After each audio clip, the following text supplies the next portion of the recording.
तो ये जो बच्चा बोल रहा है कि हम भयभीत हो जाते हैं, हम शोकित हो जाते हैं, हम आगे, ये नकारात्मक सोच ही तो है। क्यों है? क्योंकि आधार नहीं है। आधार हो तो फौरन उसकी काट है। भगवान है ना, प्रभु है ना, ऐसा कैसे हो सकता है? हम उनका भजन करते हैं, हम उनके आश्रित हैं, ऐसा कैसे हो सकता है? महाराज जी ये तो सोच रख लिया और इससे हम पार भी हो गए। महाराज जी फिर जब असफल हो जाएं उसके बाद हमारा क्या मान्यता रहनी चाहिए? सही बात पूछो तो जब आप ऐसा करोगे तो असफलता में सफलता का ही आनंद अनुभव में आएगा। सकारात्मक सोच ही जीवन का सुख है, नहीं तो दुख और सुख और जय और पराजय ये टिकाऊ नहीं है। जैसे दिन टिकाऊ नहीं है, ऐसे रात टिकाऊ नहीं, ऐसे सुख टिकाऊ नहीं है, ऐसे दुख टिकाऊ नहीं। कोई सदैव विजयी नहीं रहता, कोई सदैव हारता नहीं, कोई सदैव सुखी नहीं रहता, कोई सदैव दुखी नहीं रहता। ये क्रम चलता रहता है। दुख के अवसर पर हमें हमारे विचार बचाते हैं हमको। अभी हम अपने विचार में अपने को बीमार मान ले तो हम कल से आने लायक नहीं रहेंगे, ध्यान रखना। हम आज अब भी नहीं मानते कि हम बीमार हैं, तो हमारी निगेटिव सोच जो है ये बिना भजन के नहीं जाएगी। और अगर ये बनी रही तो अरबों रुपया हो, खूब बड़ा पद हो, पति व्यवस्था पत्नी सब कुछ हो, लेकिन नकारात्मक सोच तुम्हें चैन से नहीं रहने देगी। पक्की बात मान लीजिए। इसको सुधारना है तो सत्य पे आइए, धर्माचरण कीजिए, पवित्र चरित्र रखिए और नाम जप कीजिए। आपकी सोच बदल जाएगी। देखो, आपकी सोच अच्छी है तो आप थोड़ा कम पैसे वाले भी है ना, गरीब भी हैं, तो मस्त रहेंगे। सोच सही नहीं है तो चाहे आपके पास अरबों रुपया हो, आपका जीवन नरक जैसा रहेगा, क्योंकि आपकी सोच अशांति, कलह, नाना प्रकार की वासनाओं में, खेल में फंसाकर आपको नष्ट कर देगी। तो हमें लगता है कि बिना अध्यात्म के चिंता, भय, शोक इसका दूर होना बहुत कठिन है। नाम जप करो, चरित्र पावन रखो। आज प्राय चरित्र को हम नहीं सुरक्षित रख रहे।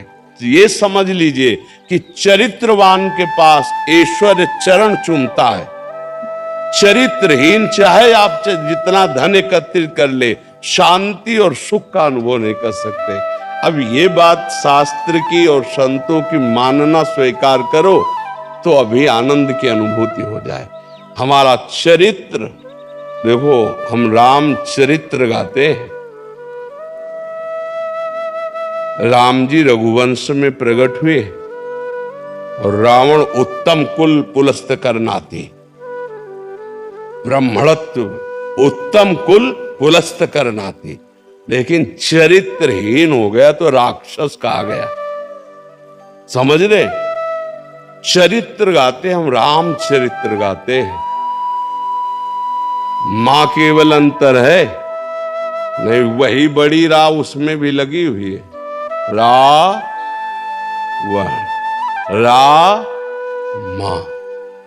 वही भगवद अंश है, जय विजय और कोई दूसरा नहीं है। ये लीला करके दिखाया कि एक चरित्रहीन हो गया तो राक्षस है, चरित्रवान वही भगवान। सब में भगवान है, वही अब लीला कर रहे। देखो, हम अपने चरित्र को पावन रखें, हम धर्म से चले, नाम जप करें, तो कहीं भी आपके अंदर नकारात्मक भाव आपको परास्त नहीं कर सकता। ये हमारा अध्यात्म का अनुभव की बात है। नहीं तो क्या कर दिया जाए जिससे आप बच सकते हो? सोचो, आपको क्या मिल जाए? एक ऐसा शब्द बोल दो जिससे आप निर्भय, निश्चिंत और निःशोक हो सकते हैं। एक बोलो कि ये मिल जाए तो मैं बिल्कुल निश्चिंत हो जाऊंगा और आज से कोई कामना नहीं करूंगा। बोलो, कोई एक बात बोलो। नहीं बोल सकते, क्योंकि एक के साथ हजारों बातें लगी हुई हैं। एक केवल वो है कि परमात्मा मिल जाए तो फिर सब पूर्ण। जिसके पाने के बाद कुछ पाना बाकी नहीं रहता, जिसके जानने के बाद कुछ जानना बाकी नहीं रहता, और जिसको अनुभव करने के बाद कोई भय नहीं रहता। 5 वर्ष के प्रहलाद जी हैं, त्रिभुवनपति हिरण्यकश्यप है, सकारात्मक सोच है, मेरा हरि मेरी रक्षा कर रहा है, बाल बांका भी नहीं कर पाया, नहीं कर पाया। हाँ, अगर हमारी कभी पराजय होती तो उस समय भगवान इतना बल देते हैं, इतना सुख देते हैं कि वो पराजय क्षण में नष्ट हो जाती, हमें शोक नहीं होता। देखो, बड़े बड़े भक्तों को पराजय का मुख देखना पड़ा। धर्मराज युधिष्ठिर, अभिषेक हुआ, इंद्रप्रस्थ के सिंहासन पर चक्रवर्ती सम्राट पद पर बैठे, कपटियों ने कपट करके परास्त किया। 12 वर्ष का वनवास, 1 वर्ष का अज्ञातवास, परिणाम भारी कष्ट सहा। ऐसे महारथियों को छुप के रहना पड़ा, लेकिन परिणाम फाइनल पे आई है तो चक्रवर्ती सिंहासन पर महाराज युधिष्ठिर ही बैठे, उनके कुल में कोई नहीं रह गया, सब विनाश को प्राप्त हो गए। तो हमें लगता है धर्माचरण, भगवद आश्रय, पराजय कभी होती भी है तो वो विजय की ही आशा पुष्ट करती है, और भगवान इतना बल देते हैं कि पराजय उसे दुख नहीं दे पाती है। तो इसलिए हमें नाम जप करना चाहिए, भगवद आश्रित होकर के अध्यात्म को समझना चाहिए।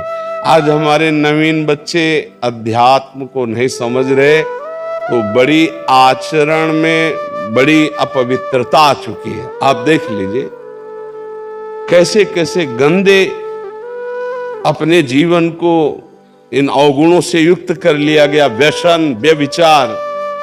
अब ये अध्यात्म का ज्ञान ना होने के कारण अपना नाश कर रहा है। तो चरित्रहीनता, गुणहीनता और नकारात्मक सोचे, अगर इनको हमें ठीक करना है तो हमें बहुत सावधान रहना, हमें अपने चरित्र को बचाना है। आज हमारे बच्चों में चरित्र सुरक्षित नहीं रह पा रहा है।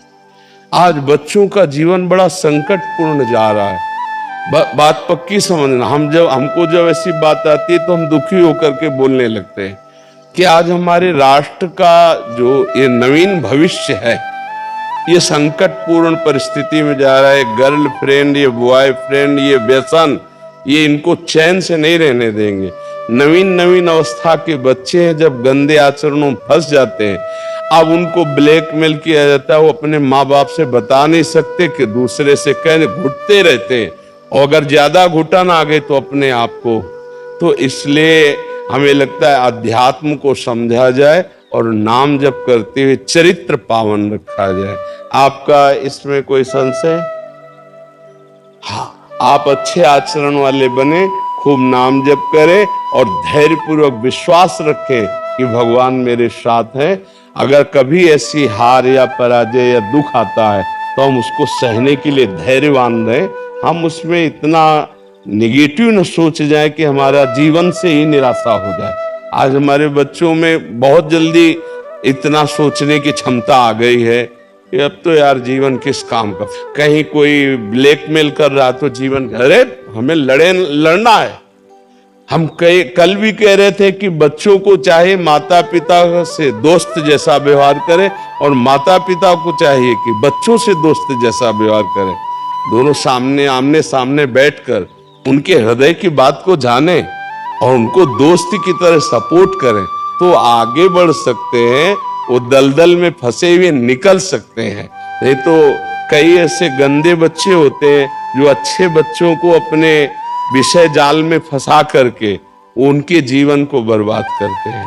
बकाया नकारात्मक सोच के लिए नाम जप बहुत जरूरी है। चाहे आप स्त्री हो, चाहे पुरुष हो, चाहे गृहस्थ हो, चाहे विरक्त हो, जब तक नाम जप नहीं करोगे, आचरण पवित्र नहीं रखोगे, तो वास्तविक सुख का अनुभव नहीं होगा। नाम जप बहुत आवश्यक, इसलिए हम सबसे प्रार्थना करते हैं, नाम जप करो, शराब मत पियो, मांस मत खाओ, पराई माता बहनों की तरफ गंदी दृष्टि से मत देखो, गंदे आचरण मत करो। ये मनुष्य जीवन ऐसे गंदी बातों के लिए नहीं मिला। गृहस्थी में हो तो धर्माचरण करते हुए धर्म पूर्वक विषय भोगो और नाम जप करो, भगवान को प्राप्त हो।